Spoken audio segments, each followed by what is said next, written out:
Bienvenue à tous dans cette nouvelle vidéo. On se retrouve pour la première analyse de ce vendredi 29 juillet 2022 sur les Pokémon de la 5e génération. Et on commence à faire les dernières analyses évidemment. Et on est évidemment toujours sur les légendaires. Il y en a plus beaucoup à faire clairement. Du coup, on va partir tout de suite. Et le premier Pokémon qu'on va faire aujourd'hui, du coup, il s'agit de ce cher Reshiram. Alors Reshiram qui est un des membres du duo avec Zekrom, bien évidemment en 5e génération. Donc on va voir ce que ça nous donne en stratégie, bien sûr. Alors qu'est-ce que c'est Reshiram du coup en stratégie? Il possède le type dragon et feu. Alors, dragon et feu, c'est un type qui est fort, mais quand même avec quelques soucis. Alors, déjà défensivement, c'est un type qui est assez moyen. Alors, pourquoi il est assez moyen? C'est qu'en fait, normalement, alors déjà de base, le team dragon, ça reste un type défensif correct. Mais le problème, c'est que le type feu va apporter des inconvénients assez chiants globalement, notamment la faiblesse au type sol qui est assez pénalisante et surtout la faiblesse au piège de roc au type roche, donc c'est quand même pas ouf. Puis ça apporte pas tant de résistance que ça. Alors ça lui fait quand même 5 résistances dont 2 doubles au type feu et au type plante. Alors la double résistance plante en Uber c'est pas incroyable. Les résistances, alors la résistance insecte c'est la résistance à demi-tour bien sûr. Les résistances électriques AC sont pas non plus si pires. Alors la faiblesse dragon en Uber elle est plus gênante parce qu'il y a beaucoup de dragons en Uber évidemment. Les gros dragons signature qu'on connaît bien évidemment. Du coup ça reste plus pénalisant. Donc défensivement c'est pas un type extraordinaire. Offensivement, c'est pas un mauvais type offensivement, c'est plutôt un bon combo de stab offensif.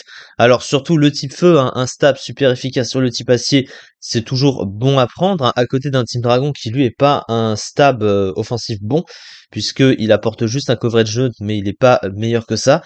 Et globalement, c'est plutôt correct, il est pas beaucoup résisté ce type, seulement 8 Pokémon dans le jeu, et puis il est super efficace sur 343 Pokémon. Donc offensivement, c'est mieux que défensivement, clairement.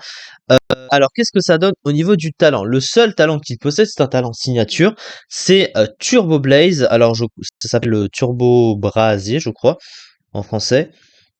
Ouais, Turbo Brasier. Alors, en gros, c'est juste un brise-boule avec un autre nom. Un brise-boule, si vous ne savez pas ce que ça fait, eh bien, ça fait en sorte que les talents qui ont un effet sur vos capacités sont ignorés. Donc, en gros, vous pouvez utiliser vos capacités. Vous voyez, ça donne un exemple. Par exemple, il peut utiliser Telluriforce sur les Motisma avec lévitation. Ça ignore le talent puisque lévitation, ça immunise au type sol et donc ça touche les capacités de type sol qui vont attaquer un Pokémon avec lévitation pour les faire échouer, sauf que Turbo Brasier, comme l'effet de Brise-Moule, va ignorer ça. Le problème, c'est que en Uber, c'est un talent qui est pas très utile parce que t'as pas vraiment de Pokémon et de talents qui vont jouer sur ses capacités.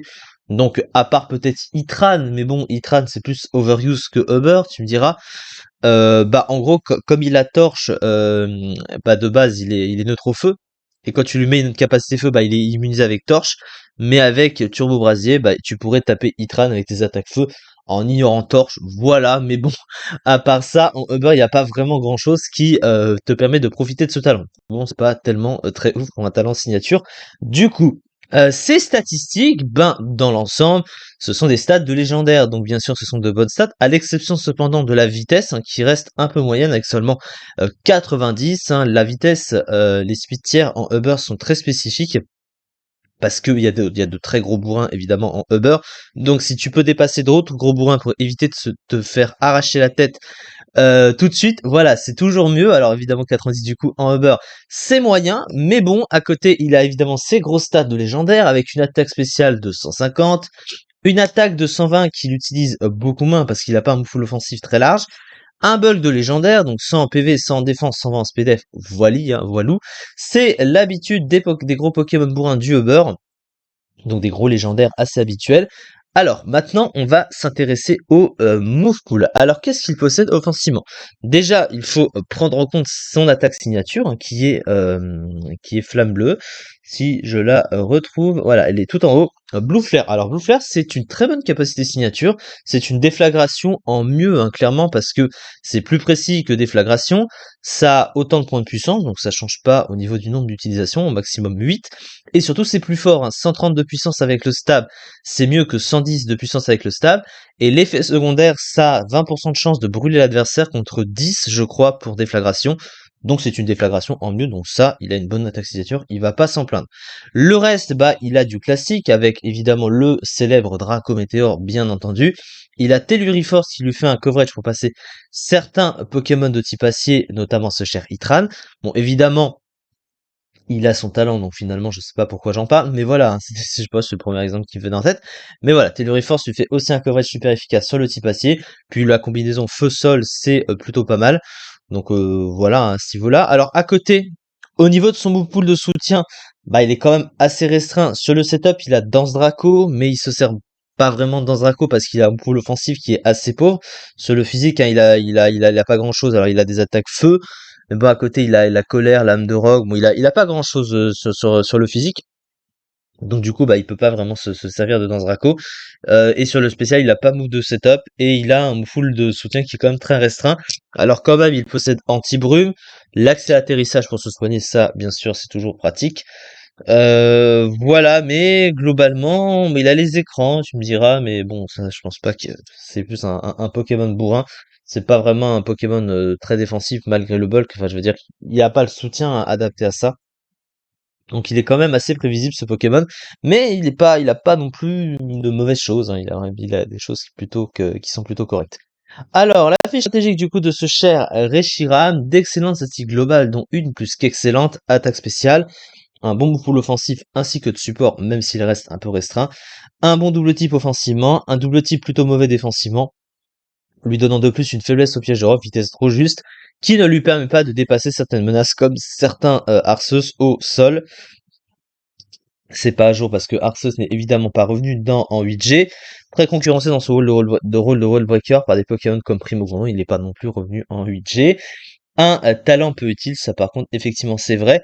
Et le problème, hein, c'est que parmi tous les autres légendaires, hein, il ne tombe qu'à la 77e place, hein, du classement en Uber avec 0,36%, ce qui est vraiment pas beaucoup comparé aux autres. Bah, il est tout simplement comparé à beaucoup d'autres Pokémon du Uber, hein, beaucoup de dragons, beaucoup de Pokémon qui sont plus tanky, qui apportent plus offensivement, qui sont tout simplement plus versatiles et qui donne aussi un soutien plus utile aux Pokémon. Alors, faut quand même noter qu'en Uber, Xatu est plus utilisé que Reshiram. Alors, Xatu, je suppose, avec son talent miroir magique, bien sûr, qui est un anti-lead naturel.